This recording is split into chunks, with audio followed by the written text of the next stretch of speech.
በፈረንጆች 2035 ግማሹ የዓለም ሕዝብ ከመጠን ላለፈው ውፍረት ተጋላጭ እንደሚሆን አንድ ጥናት አመላክቷል። በአፍሪካና በኤሲያ ዝቅተኛ ወይም መካከለኛ ገቢ ባላቸው ሀገሮች ውስጥ ወደ 4 ሚሊዮን የሚጠጉ ሰዎች ከመጠን በላይ ውፍረት እንደሚያጋጥማቸውም ተጠቁሟል። አንዳንድ ሀገራት ከ55 በመቶ በላይ የሚሆነው ጎልማሳ ሕዝባቸው ከመጠን ያለፈው ውፍረት ሊገጥመው ይችላል። በፈረንጆች 2019 ይፋ የሆነው መረጃ እንደሚያሳየው ደግሞ ከመጠን ያለፈው ውፍረት ያለባቸው ጎልማሶች ቁጥር ከ7 ዓመት በፊት በጣም ዝቅተኛ ነበር። በዓለም አቀፍ ደረጃ ከመጠን ያለፈው ውፍረት ለሞት ዋነኛ መንስኤ ሆኖ ተገኝቷል። አድማጮች ለመሆኑ የጤናችሁ ነገር እንዴት ነው? በዛሬው ለጤናችን ሰዓት ከመጠን ያለፈው ውፍረት ስንል ምን ማለታችን ነው? ሊያስከትላቸው የሚችላቸው የጤና እክሎችስ ምንድናቸው የሚለውን ባለሙያ ጠይቀንበታል። በጉዳዩ ላይ ሙያዊ ማብራሪያ የሰጡን በጥቁር አንበሳ ስፔሻላይዝድ ሆስፒታል የስኳር የኮሌስትሮልና የሆርሞን ሕክምና ስፔሻሊስት የሆኑት ዶክተር መላኩ ታዬ ናቸው። ውፍረት ማለት የሰውነት ስብ ከመጠን በላይ መብዛት ጋር የተያያዘ ስር የሰደደና የሚያገረሽ ስብስብ በሽታ ነው። በተለምዶ የመጠነ ክብደት ወይም ቦዲ ማስ ኢንዴክስ የሚባለው ከ30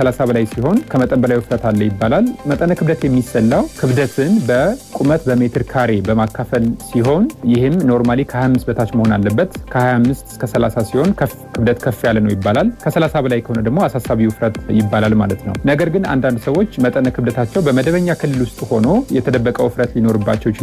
እነዚህንም የወገብ ዙሪያቸው ልኬታቸውን በመለካት አንዳንዴም የወገብ ስፋትን ከዳሌ ስፋት ምርታ በማየት ሌላ ጊዜ ደግሞ የሰውነት ስብ መጠንን የሚለኩ ቦዲ ኮምፖዚሽን አናሊሲስ በመስራት ሊታወቅ ይችላል ማለት ነው። የሰውነት ክብደት ከልክ በላይ መጨመር አሁን ላይ በሀገራችን ሆነ በዓለማችን አሳሳቢ የሆነ ጉዳይ መሆኑን ዶክተር መላኩ ያነሳሉ።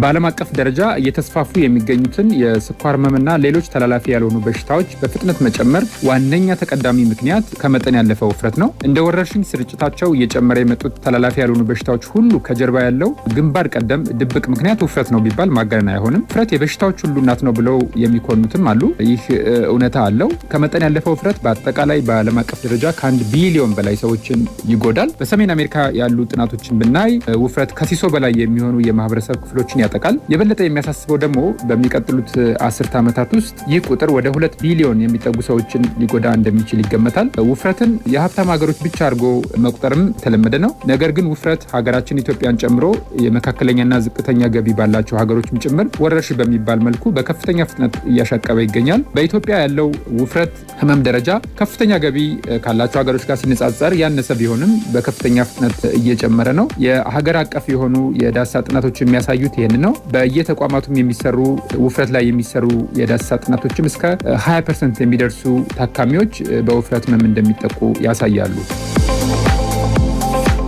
ለከፍተኛ የሰውነት ክብደት መጨመር ወይም ከልክ ያለፈ ውፍረት መከሰት ብዙ ምክንያቶች ቢኖሩም በዋነኝነት የሚጠቀሰው ግን ያልተስተካከለ አመጋገብ መሆኑን ባለሙያው ነግረውናል። ውፍረት በጣም በርካታ ምክንያቶች ያሉት በሽታ ነው። ዋነኛው የውፍረት መንስኤ ያልተስተካከለ አመጋገብ ልማድ ነው። ከሰውነት የዕለታዊ የኃይል ፍላጎት በላይ የሆነ ብዙ ትርፍ ምግብ ወይም ካሎሪ ስንበላ ክብደት ይጨምራል። ኦርጋኒክ ከሆኑት ምግቦች ይልቅ በፋብሪካ የተቀነባበሩ ከፍተኛ ካሎሪ የበዛባቸው አሰርነት የጎደላቸው ምግቦችን መመገብ፣ ስኳር የበዛባቸው ምግቦችና መጠጦች እንዲሁም ከፍተኛ መጠን ያለው ጮማ የያዙ ምግቦችን መመገብ ከመጠን በላይ ውፍረት ያስከትላል። ከምግብ በተጨማሪ የአካል ብቃት እንቅስቃሴ አዘውትሩና በበቂ ያለመስራትም እንዲሁ ለውፍረት ይዳርጋል። በተለይ በቢሮም በቤት ውስጥ አብዝቶ መቀመጥ፣ ለረጅም ሰዓት ቲቪ መመልከት፣ በሞባይል ላይ ረዥም ያለ ጊዜ ማሳለፍ፣ እነዚህ ሁሉ ለእንቅስቃሴ ያለንን ጊዜ ስለሚሻሙ ለውፍረት ይዳርጉናል ማለት ነው። ሁላችንም ማስተዋል ያለብን ነገር ግን ውፍረት በአኗኗር ዘይቤ ብቻ የሚመጣ የስንፍና ህመም አድርገን መቁጠር የለብንም። ከአመጋገብና እንቅስቃሴ በተጨማሪ በርካታ ሆርሞኖች ሜታቦሊዝማችንና የሰውነት ክብደት ላይ ከፍተኛ ተጽዕኖ ያሳድራሉ።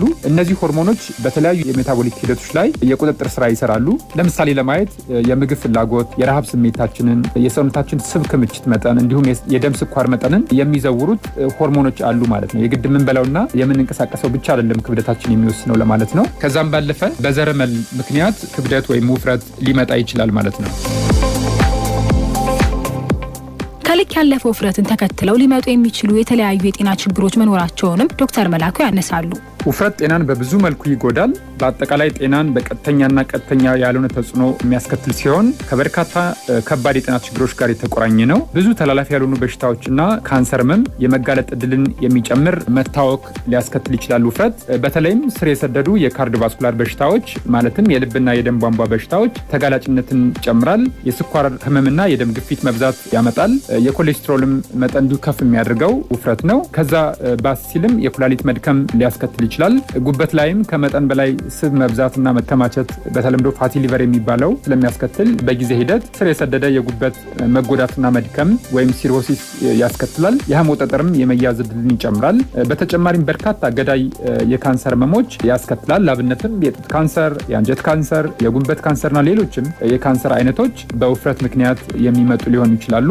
ከአካላዊ ጤና መዛባት ባለፈም በርካታ የአእምሮ ጤና ችግሮችን ያስከትላል። አንድ ሰው እንግዲህ ሲወፍር በሰውነት ቅርጹ ላይ በራስ መተማመን ሊያጣ ይችላል። ይህ ስነ ልቦናዊ ጫና ያሳድራል። ለምሳሌ የጭንቀት ህመም፣ ድብርትና የመሳሰሉ የስነ ልቦና ህመሞችን አሉት ውፍረት ማለት ነው። እንግዲህ ውፍረትን ስናስብ በግለሰቡ ጤና ላይ ከሚያስከትላቸው ጤና ችግሮች ባለፈ የማህበራዊና አጠቃላይ የሀገር የሕክምና ወጪን በመጨመር ኢኮኖሚን ይጎዳል። እንግዲህ ሰውነታቸው ሸንቃጣ ከሆኑ ወይም ትክክለኛ ከሆኑ ዜጎች ጋር ሲነጻጸር ውፍረት በበዛ ቁጥር የሰራተኛውን ምርታማነት፣ የዜጎችን ምርታማነት በመቀነስ አጠቃላይ የሀገር ኢኮኖሚን ይጎዳል። እነዚህ ሁሉ ውስብስብ የውፍረት ችግሮች በእያንዳንዱ ቤተሰብና በአጠቃላይ የጤና አጠባበቅ ስርዓት ላይ ከባድ ሸክም ይሆናሉ ማለት ነው። ዶክተር መላኩ ከልክ ያለፈው ውፍረት ከመከሰቱ በፊት ቢደረግ የተሻለ ናቸው ያላቸውን የመከላከያ መንገዶችን ዘርዝረዋል። ውፍረትን ሳይከሰት አስቀድሞ መከላከል ይቻላል። የመከላከያ እርምጃዎችን መውሰድ እንግዲህ አንድ ውፍረት ከመጣ በኋላ ለመቀነስ ከመታገል አስቀድሞ መከላከል የተሻለ ነው። እንግዲህ ማንኛውም ሰው እኔ የውፍረት ተጋላጭ አይደለሁም፣ ብዙ የጣዕመ እና ጮማ የበዛበት ምግብ አልበላም፣ ሀብታም አይደለሁም፣ ስለዚህ ለውፍረት ተጋላጭ አይደለሁም የሚለውን የተሳሳተ ግንዛቤ ትተን ቁልፍ የመከላከያ እርምጃዎችን መውሰድ ይገባል። እንዲህ ሁሌም ቢሆን ሁሉም ሰው በየትኛውም እድሜ ክልል ያለ ሰው ጤናማና የተመጣጠነ ምግብን ማዘውተር ተገቢ ነው። በተለይም በፍራፍሬ፣ በአትክልት እንዲሁም አሰርነት ያላቸው ምግቦችን እነዚህ በቫይታሚንና በማዕድናት የበለጸጉ ምግቦችን የዘውትር ቀለም ማድረግ ይገባል። በተቃራኒው ደግሞ በፋብሪካ የተቀነባበሩ የታሸጉ ስኳር የበዛባቸው ምግቦችና ጣፋጭ መጠጦችን መገደብ፣ አልኮሆልንም እንዲሁ መገደብ ይፈልጋል። የአካል ብቃት እንቅስቃሴም በየዕለቱ ማድረግ አስፈላጊ ነው። ለእያንዳንዱ ሰው ተስማሚ የሆነ የስራ ሁኔታውን፣ ከባቢ ሁኔታውን ያገናዘበ የአካል ብቃት እንቅስቃሴ ማዘውተር ይገባል። በተለይ ደግሞ አብዝቶ መቀመጥን መቀነስና እንቅስቃሴን ማዘውተር ተገቢ ነው ማለት ነው። እንግዲህ ከትምህርት ቤቶችና ከስራ ቦታዎች ጀምሮ መደበኛ የአካል ብቃት እንቅስቃሴን ማበረታታት ያስፈልጋል። እያንዳንዱ ሰውም ስልክ፣ ቴሌቪዥን ላይ፣ ቪዲዮ ላይ የሚያሳልፈውን ጊዜ በመቀነስ መውጣት እና ንጹህ አየር ማግኘት፣ መንቀሳቀስ ያስፈልገዋል ማለት ነው። እንግዲህ እነዚህ ሁሉ የጠቀስናቸው ክብደትን የመከላከያ መንገዶች የአንድ ሳምንት የዘመቻ አይደሉም ማለት ነው። የሚሻለው የበለጠ ትንሽ ለውጦችን መጀመር፣ እነሱን ማስቀጠል፣ ልምድ ማድረግ፣ አንድ ደረጃ ከፍ በማድረግ የበለጠ ጤናችን እያበለጸግን መሄድ እና ማስቀጠል ይፈልጋል ማለት ነው። ውፍረት አምጪ የሆኑ የምግብ ምርቶችና መጠጦች ላይም ተመሳሳይ ቁጥጥር ማድረግ ያስፈልጋል ማለት ነው። የዓለም ጤና ድርጅት እንደ አውሮፓውያን አቆጣጠር ከ1997 ጀምሮ የሰውነት ውፍረትን በዓለም ላይ ካሉ ዋነኛ የጤና እክሎች አንዱ አድርጎታል።